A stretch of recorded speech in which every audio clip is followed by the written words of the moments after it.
Lagi nombor dan operasi, iaitu anggaran dan bunda nombor. Tajuk ni pada buku teks muka surat 13, 14, 15 sampailah muka surat 17. Okey. Kita masih di awal tajuk lagi ya. Maknanya muka surat pun masih belas-belas lagi. Masih banyak lagi perkara yang perlu kita tahu. Jadi maksudnya selepas ini ada tajuk lagi, tajuk yang kita akan teruskan. Tapi yang ini kita akan buat dua tajuk kecil, iaitu anggaran dan bunda nombor, daripada tajuk besarnya lah nombor dan operasi. Nombor operasi ni banyak tajuk dia. Sehingga akhir nanti kamu akan dapat sama hingga operasi bahagi. Nanti kamu akan tengoklah. Okay, baik. Pertama sekali, kalau kamu tengok dekat pada muka surat. Okay. Pertama sekali kita tengok tajuk anggaran. Baik, apa maksud anggaran? Apa maksud anggaran? Kalau saya suruh anggarkan, siapa yang boleh bagi tahu saya apa maksud anggaran? Ada siapa-siapa boleh bagi tahu? Maka Umar dari 4 bijak cakap, dia kata anggaran tu adalah nombor yang tidak pasti. Maknanya berapa pun tak tahu. Ya, betul lah tu, hampir betul. Tak ada kata salah pula, betul. Cuma kita anggaran ni, kalau dari segi matematiknya, kita anggar secara logik. Apa maksud logik? Kalau kita anggarkan, kalau contohlah saya anggarkan berat badan, jisim badan kamu. Tahu berat badan? Kamu pergi timbang berat badan. Kalau saya kata berat badan kamu 1000 kilogram. Logik ke tak logik? Tak logik kan? Mana ada orang tak logik? Mana ada orang berat badan? Kamu tahu tak 1000 kilogram tu berat apa? Berat lori. So takkanlah berat kamu seberat lori. Jadi, walaupun anggaran, kita kena letakkan dengan nilai yang logik. Kita belajar matematik, kita tahulah nombor besar, nombor kecil. Jadi kalau kamu buat kesilapan, menganggar, walaupun anggaran, kita tahu kita banyak teka je, tapi kena dalam keadaan logik. So, tekaan. Anggaran ni macam teka lah. Kamu teka nombor dengan keadaan logik, dengan nombor yang bersesuaian. Okey? Baik. Baik, kita tengok muka surat 13 ni ya. 13 ya, betul. Kamu buka muka surat 13. Okey, kita ada situasi ni. Kat dalam kelas ni. So, situasi dia. Okey. Okey, muka surat 13 ya. Okey. So, situasinya adalah inilah. Di mana kalau kamu tengok, kita kena teka. Ada dua balang. Balang A, balang B. Okey, balang A diletakkan hampir penuh lah. Okey, balang A diletak hampir penuh. Okey, kemudian balang B ni diletaknya, kalau kamu boleh tengok anggarkan, dia letak hampir separuh lah. Lebih kurang lah. Saya tak tahu. Sebab kita anggar kan. So, bila kita anggarkan ni, kita tak boleh kata tepat. Kiraan tepat sebab kita tak dapat. Kita bukannya orang ahli magic ke. Saya tahu ini jumlah dia berapa. Tak boleh. Tak logik. Mana logiknya? Jadi kita kena ada perkataan-perkataan yang menunjukkan itu adalah anggaran. Pertama sekali adalah lebih kurang. Lebih kurang berapa? Kemudian kurang daripada. Mesti kurang daripada. Dia kalau B ni takkan lebih daripada A kan? Dia kurang. Dan yang ketiga, perkataan hampir. Cuba tengok, cuba teka bilangan berbola air di dalam balang B. Yang siapa ni, masing-masing ada tekaan. So kita tengok tekaan masing-masing ya. Okey, tengok ni. Hazel tekaan dia 5,500. Vinod tekaan dia 10,005. Dan Anis tekaan dia 15,725. Baik. Kalau saya tanya, mana satu yang tekaan yang paling tepat? Jangan jawab dalam hati dulu. Kamu tengok dulu apa yang rasa yang tepatnya. Tak apa, kamu jawab dalam hati je. Kamu rasa Hazel. Betul ke? Ingat balik. Kalau saya patah balik kepada gambar yang mula-mula tu. Okey, yang ini asalnya ada 20,000. Sini ada 20,000. Mereka anggarkan balang B ni mesti jangan lebih 20,000. Kalau lebih, contohlah 30,000. Walaupun kamu cakap lebih kurang, hampir, tetap tak logik. Mana boleh barang yang sikit, tiba-tiba kamu kata lebih. Nampak tak? Itu berdasarkan logik. Matematik ni siasat logik. So tolong kena tahulah. So bila ada 3 orang ni, so mana yang paling tepat? Kita tak boleh kata salah, jangan kata Hazel salah, Vinod salah, Anis salah, tak boleh. Sebab ini anggaran. Tetapi dalam situasi anggaran ni, mesti dalam keadaan logik. Okey? Baik. Okey, 3 orang ni menganggap bilangan bola air, so tengok. Baik, dalam balang A tu, kita ada 20,000. Bila balang B yang sedikit ni, so kamu boleh katakan dia mesti kurang daripada 20,000. Kalau saya kata lebih daripada 20,000, walaupun saya menganggar main teka je, kita tak tahu, tetap salah. Walaupun kamu kata, cikgu saya nak teka juga. Ini 30,000. Ini lebih kurang 30,000. Kamu nak cakap juga 30,000. Maksudnya, kamu dah buat kesilapan. Walaupun menganggar. So, jangan sebab silap. Okey, so siapa yang dapat tekaan yang paling tepat? Kalau kamu tengok balik. Okey, saya tunjuk sikit. Okey. Kalau kamu tengok. Okey, kejap. Kalau kamu tengok Hazel 5,500 ni lebih kurang dekat sini je. Hazel kat sini je. Ni Hazel. Ini Hazel. Sebab apa 5,500 ni dia 5,000 je. Sikit lah. Kalau kenapa? Saya boleh katakan ini lebih kurang dalam berapa? Siapa tahu? Siapa boleh katakan lebih kurang berapa ni? Kalau separuh. Ahana dia raise hand. Ya. Ahana. Okey. Ahana, boleh tak kamu anggarkan berapa yang jumlah ni sepatutnya? Lebih kurang berapa? 15,725. Kamu rasa 15,725. Okey, baik. Tak apa, Ahana kata 15,000. Okey, betul lah. Pada saya tak ada kesalahan. Okey, tetapi apa yang paling tepat adalah kita tak tahu. Kita kena kira lah kan. Tetapi kalau kata Anis kata 15,000, Vinod kata 10,000, Hazel kata 5,500, masuk sekarang, Hazel ni dah memang tak betul dah. Hazel ni dah memang salah. Hazel ni memang salah sangat-sangat dah. Sebab terlalu kecil Hazel ni. Tapi Vinod dengan Anis ni boleh katakan betul lah. Okey, tapi kalau saya boleh katakan jumlah ni kalau 15,000, dia akan lagi hampir. Ini kat sini 15,000. Lebih kurang 15,725. So Anis dekat sini, so yang paling tepat adalah V0. Okey? V0 paling tepat. Okey? Itu anggaran saja. So tak ada apa kata apa? Tak ada kata Hazel salah, Anis salah, Vinod salah. Tapi yang paling tepat. Saya nak kata Vinod tepat pun tak juga sebenarnya. Ada lagi tepat. Tapi kita buat perbandingan di antara tiga-tiga nama. Okey, baik. Okey, tengok muka surat 14 pula. Okey. Baik, muka surat 14 ni ada 3 kolam. Okey, ada 3 kolam. Kita tengok muka surat 14 ni ada 3 kolam. Kolam R 4,000 liter. Okey, kolam R 4,000 liter. Okey. Kolam S tak tahu. Kolam T tak tahu. Tapi daripada gambar rajah ni kamu boleh nampak kolam S ni yang paling banyak. Isi padu S ni paling banyak. Kemudian isi padu R ni paling sikit. Nampak? Paling kecil, paling sikit. Dan isi padu T ada yang tengah-tengah. Dia besar, banyak daripada R, sikit pada S. Jadi kamu boleh nampak lah. So kalau kamu suruh anggarkan, kita boleh tahu, kita boleh anggarkan S ni mesti lebih besar daripada 4,000.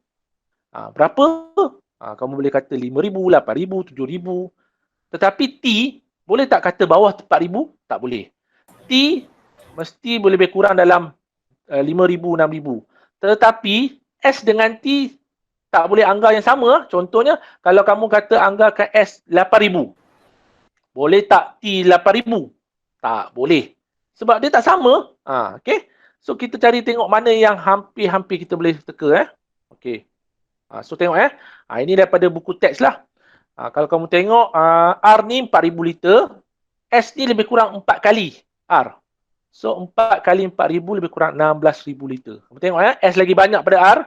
Dan T. T. Siapa rasa lebih kurang berapa liter? Siapa boleh jawab? Angkat tangan.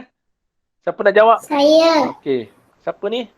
Naili Ya, okey. Naili dulu. Naili saya nampak angkat tangan dulu. Naili, agak-agak berapa literkah kolam T? 8,000 liter. Okay, kenapa kamu kata 8,000 liter? Cuba kamu tengok ni. Cikgu. Ini 1, 2, 3, 4. Okey. Yang ini ada 1, ada 2. So maksudnya, so kita darab 2, okey? So ini akan jadi 8,000. Okey? Ini lebih kurang lah anggaran. So lebih kurang berapa? 8,000. Okey? So okey Arik, boleh Boleh faham semua? Okey? Itu maksudnya kalau kamu gunakan anggaran, tak semestinya kamu darab lah.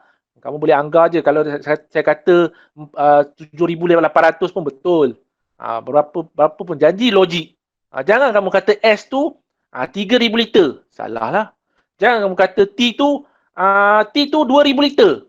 Salah lah. Takkan T 2,000 liter sedangkan lagi banyak pada R. R tu 4,000 liter. Itu kita dalam anggaran ni kita kena faham. Okey? Mudah saja anggaran ni. Yang paling penting kamu faham konsep nombor besar, nombor kecil. Kalau dah nombor besar, apa nombor kecil dia? Itu yang paling penting dalam penganggaran. Okey? Tajuk penganggaran ni sikit je kamu kena faham. Baik, selesai tajuk penganggaran, kita nak pergi tajuk yang saya boleh kategorikan setiap tahun murid akan hadapi masalah. Saya tak tahu kenapa susah sangat bundar nombor ni, sedangkan bundar nombor ni sangat senang dan tak perlu banyak pengiraan. Saya tak tahu kenapa, saya tak salahkan kamu murid-murid sebab mungkin saya mengajar salah ke sebelum ni. Tapi saya cuba beri kemudahan pada kamu untuk kamu jawab supaya okey. So ini tajuk kedua kita iaitu bundar nombor. Baik, pertama sekali, apa dia bundar nombor ni? Bundar nombor ni kita nak mudahkan nombor tu. Okey, kita nak simplify. Kita nak simple nombor tu. Kalau kamu sebut nombor yang pertama ni, contoh yang pertama ni 12,295. Susah tau nak sebut. Satu-satu. 1, 2, 2, 9, 5. Apa jadi kalau nombor ni, kalau saya letak belakang di sifar-sifar? Sebagai contoh. Baik, apa jadi belakang ni? Sekejap, saya tukar warna sekejap. Apa jadi kalau belakang ni saya letak sifar? Maknanya 12,000. Dia akan jadi 12,000 sahaja. Maknanya, nombor ni akan lebih senang, mudah untuk kita sebut. Okay? Tapi, bila kita bundar ni, bukan main suka-suka bundar. Bundar pun kena ada konsep matematik. Okey, kita akan tengok satu-satu. Baik, bila kita bundarkan, okey, katalah 12,295 ni, kita kena tengok perkataan yang dalam soalan. Ribu terdekat. Bundarkan 12,295 kepada ribu terdekat. Kamu tengok tu. Dekat ni ni. Ribu terdekat. Ni. Ribu terdekat, saya highlight sikit. Ribu terdekat. Ni. Ribu terdekat ni. Nampak? Saya warnakan. Okey. Itu penting sebab setiap bundar kena ada menggunakan nilai tempat. Saya sebut balik nilai tempat ni. Dah belajar lah nilai tempat kan. Ribu, ratus, puluh, sah, puluh ribu. So dia ada menggunakan nilai tempat. Yes. Okey, baik. Bila kalau ada bundarkan 12,295 kepada ribu terdekat, kamu kena tengok ribu terdekat. Jangan pergi ke tempat lain. Jangan pergi ke benda lain dulu. Tengok benda ni dulu. Dapat soalan je, tengok. Ribu terdekat. So, apa yang kamu buat? Kamu buat garisan. Dekat mana? Pada ribu.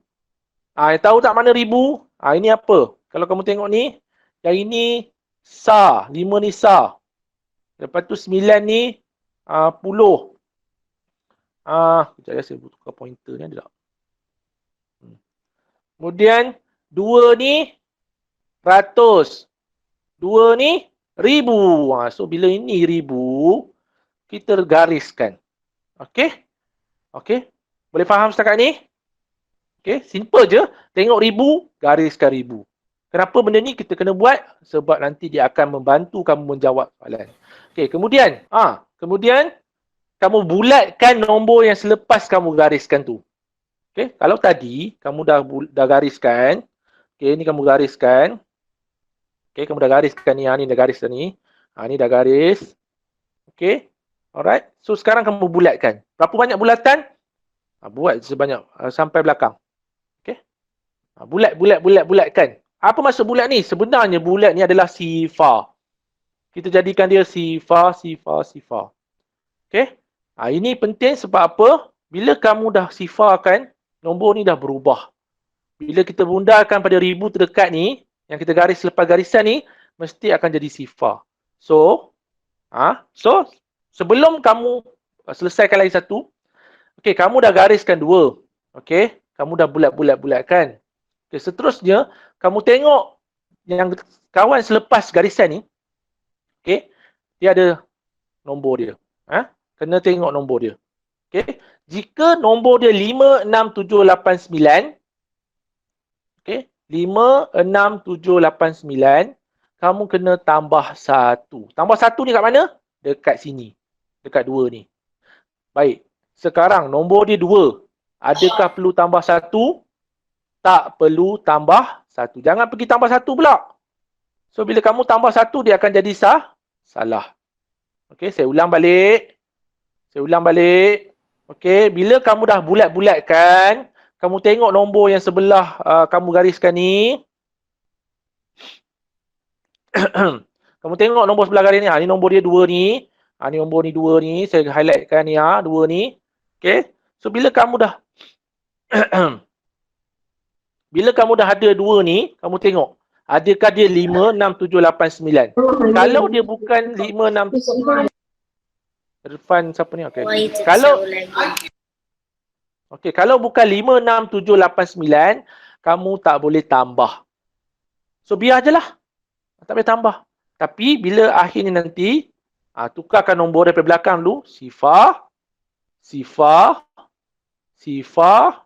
Ada kena tambah? Tak ada. 2.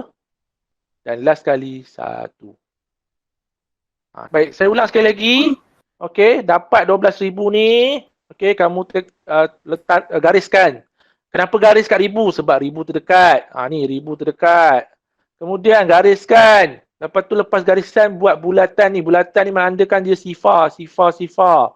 Kemudian tengok nombor yang sebelah kamu gariskan ni. Tengok dia 5 ke, 6 ke, 7 ke, 8 ke, 9. Kalau 2, tak perlu tambah. Kalau 5, 6, 7, 8, 9, tambahkan. Okey, kemudian kamu ubah nombor tu jadi sifar, 2, 1. Okey. Kalau kamu perasan, nombor yang berubah adalah di belakang 1000. Ni 1000 sifar.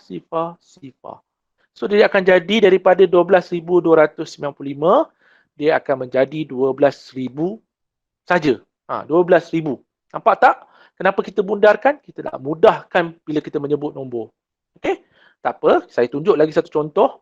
Bundarkan 12,295 kepada ratus dekat. Baik, kita tengok nombor dia 12,295. Apa yang kita nak bundarkan? Ratus terdekat. Okey, apa jadi bila ratus dekat ni? Kita gariskan ratus. Okey, nak nampak lagi lah. Nampak dah, nampak. Mudah tak? Kemudian kita bulatkan. Kalau siapa yang nak tengah salin tu, salin je lah. Sama je. Kenapa kita bulatkan 9 dengan 5? Sebab kita bulatkan selepas garis. Jangan bulatkan depan pula, yang belakangnya. Jangan bulat kat sini pula. Jangan bulat ini tak mau. Jangan bulat yang dekat 2 ni. Ni pergi bulat lah, ni pergi bulat. Tak boleh. Okay? Jangan pergi bulatkan semua. Okay? So, selepas itu, kamu tengok yang sebelah 100 ni. Jangan tengok 2 pula. Tadi tengok 2. Sekarang tengok 9 pula. Tadi sebab 1000, kamu tengok 2. Bila 100, kamu kena tengok 9. Kenapa tengok 9? Sebab garisan. Garisan dah berada di 100. Tengok ini benda yang penting. Tak apa, memula memang pening sikit. Lama-lama kamu rasa macam, oh ini senang je sebenarnya. Tengok, bandingkan 9 ni adakah pada nombor 5, 6, 7, 8, 9? Ya, dia ada nombor 9. Apa nak buat? Tambah 1 pada 2. Tadi kenapa kita tak tambah 1? Sebab dia bukan 5, 6, 7, 8, 9. Kena ulang balik. Saya ulang balik. Kenapa tambah 1? Sebab sebelah nombor garisan ni adalah 5, 6, 7, 8, 9. Mana-mana nombor lah. Sekarang ni 9. Oh, tambah 1. Kenapa kena tambah 1? Sebab sebelah dia 9. Okay? Dan selesai benda ni, baru kita tukar nombor ni. Di belakang sekali jadi sifar. 9 jadi sifar. Ini jadi berapa? 2 tambah 1, 3. Kenapa 3? Dah tambah 1. Takkan 2 tambah 1 jadi lain pula kan. Ini penambahan yang senang. Dan 2 ni tak payah ubah apa-apa sebab tak berlibat apa-apa, tak terlibat apa-apa. Dan 1 pun sama, tak terlibat apa-apa. Dan jawapannya jadi 12,300. Sekali lagi, saya nak kamu tengok, kamu cek kalau ratus terdekat, sifarnya ada 2. Ratus sifarnya ada 2 Kalau 1000 sifarnya ada 3. So kena ingat benda tu. Okey? Okey? Contoh seterusnya, 19,500 ml kepada 1000 terdekat. Ini saya nak kamu cuba. Okey, ambil pensel, ambil buku tulis, cuba sekarang. 19,500. Later tak apa. 19,500. Okey. Cuba bundarkan kepada 1000 terdekat. Saya dah bantu dah ni. Cuba buat. Okey, saya bagi masa 2 minit saja. Tak boleh lama-lama. Okey, 2 minit saja. Baik, apabila kita buat benda ni, saya dah cakap 1000. Saya ajar garis. Saya tukar warna pen So, saya gariskan 1000. Saya gariskan 1000. Ni 9 ni. Okey, kemudian buat apa? Kita bulatkan selepas ni. Bulatkan. Cikgu dah sifar ni nak bulat. Bulatkan je. Okey, kemudian tengok 5 sebelah 9 ni 5. Apa yang saya ajar 5 ni? 5 ni kena tambah 1 ke tidak? Tambah 1. Tambah 1 pada mana? Tambah 1 pada 9. Okey? Jangan tambah 1 dekat depan sekali pula. Sebelah je. Ambil sebelah saja. Kemudian kita tukar nombor. Sifar. 9 tambah 1. 10 kan? So, bila nak tulis 10, takkan nak tulis 10 macam ni. Kosong kat bawah, 1 kat atas. 1. Yes, 1 ni, jangan letak kat bawah. Letaklah di atas sana. Maknanya, 1 pun kena tambah. Cikgu cakap tadi tambah 1 dekat sini je. Kenapa tambah 1 dekat ujung juga? Ya, sebabkan 10. 1 ni kena buat naik atas, jadi kena tambah. Jadi 1 tambah 1, jawapannya 2. So, daripada 19,500, dia menjadi 20,000 mililiter. Ini cara betul kamu membuat. Seterusnya, 63,000. Tengok kejap. Saya tengok. Okay, seterusnya, RM63,988. Saya nak kepada RM10,000. Okey? Kamu cuba buat. Cuba dulu. Saya bagi masa seminit je. Dah cekap kan? Saya bagi sekejap je. Seminit. RM10,000 kita gariskan 6. Kita buat sifar belakang ni. Buat sifar belakang ni. Buat sifar belakang ni. Buat sifar belakang ni. Okey? Okey? Kemudian, tengok 3 ni. Perlu tambah ke tak perlu? Tak perlu tambah. So, tak payah tambah. So, jadikan di bawah ni lah. Sifar. Sifar. Sifar. 3. 6. 3 pula. So, saya dah salah. Okey. Sifar. So, daripada 63,988 menjadi 60,000. Okey, ini adalah cara yang senang sahaja untuk kamu pastikan macam mana nak bundar. Pertama sekali, saya ulang lagi sekali. Tengok apakah nilai tempat yang terlibat. Gariskan nilai tempat tu. Buat bulatan sifar di selepas garisan. Dan tengok di sebelah garisan tu nombornya kena tambah 1 ke tidak. Tak perlu, jangan tambah. Perlu, tambahkan. Okey, ini adalah cara yang paling senang untuk kamu selesaikan. Okey, tak apa yang ini saya... Okey, ini saya bagi satu soalan. Seminit je. Selain 44,900, sebut nombor lain apabila dibundarkan kepada puluh ribu terdekat menjadi 40,000. Kalau kamu tengok 44,000 ni, kalau puluh ni saya tambah 1, tak payah tambah, so dia akan jadi 40,000. Banyak nombor lagi yang boleh bundarkan jadi 40,000. Okey, saya nak tanya pada kamu. Jangan bersedia Saya nak tanya, kalau sah boleh bundar tak? Sah tak boleh bundar. Sebab sah tak ada kawan di sebelakangnya. Kalau sah dah hujung sekali, mana nak tengok kawan sebelahnya, so sah tak boleh bundarkan. So bundar mesti mula daripada 10. Okey, Irfan Faid, boleh tak jawab soalan ni? Kalau 44,000 900 tu jadi 40,000. Ada tak nombor lain yang boleh jadi 40,000? Apa nombor?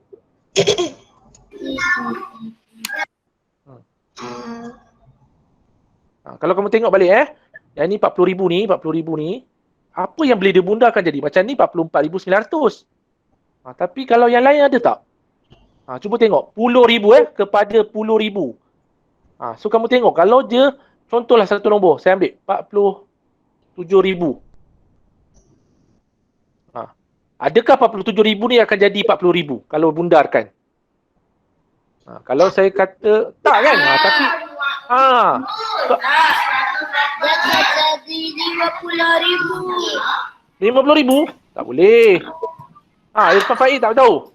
Tak apalah. Baik. Okey, tak apa. So benda ni kita kena buat lah kan. Kita kena tunjukkan. Benda ni. Kalau kamu tengok, kalau saya letak sini 42,000. Okey, 42,000. Boleh tak jadi 40,000? Tengok Tengok sekejap. Saya gariskan 10,000. Saya gariskan 10,000. Saya bulatkan ni. Okey. So akan jadi 2 ni tak perlu tambah 1 ke? Tak perlu tambah kan? Okey. Tak perlu tambah. So bila tak perlu tambah. So dia akan jadi 40,000. So boleh lah. 42,000 boleh. Banyak nombor lagi. Ya. Kalau 44,700. Boleh. Kalau kamu 44,700, kamu bundarkan kepada 10,000, dia akan jadi 40,000. Nampak? Ini adalah kamu kena faham balik macam mana nak tukar kepada ni pula. Dia dah bagi nombor 40,000, macam mana nak tukar. Okey? So benda ni, bundar ni, memanglah kalau tadi saya ajar memanglah nampak susah. Tapi sebenarnya bila lama-lama kamu perhatikan, 42,000 berapa nombor semua boleh nampak nanti. Okey? So itu adalah cara kamu mengenal pasti macam mana nak bundarkan nombor. Okey? Baik. Okey, selesai tajuk saya hari ini.